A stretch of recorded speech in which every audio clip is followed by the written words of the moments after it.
Good morning. Please take out Math Lesson 4.5, pages 89 and 90. We're going to practice our numbers 0 through 5. And what we're going to do is we're going to either count or draw the items, okay?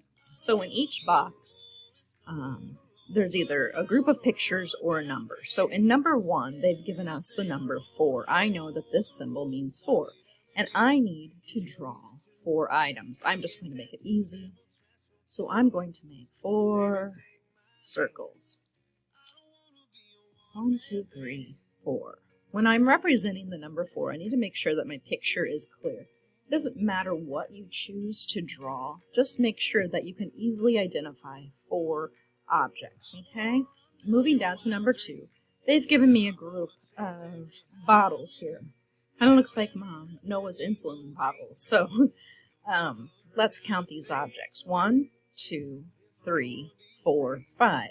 There are 5 objects here. I need to represent that with the number 5. I make the 5 just like that. Okay?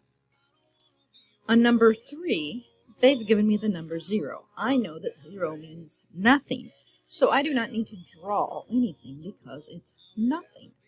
Moving up to number 4, I have 1 doctor, 1 physician, so I need to write the number 1. Coming to number 5, they've given me the number 3. I need to make 3 objects. 1, 2, 3. 3 things to represent the number 3. Here I have 2 people. 1, 2. So I need to write the number 2. Easy. All right, let's flip over to the back.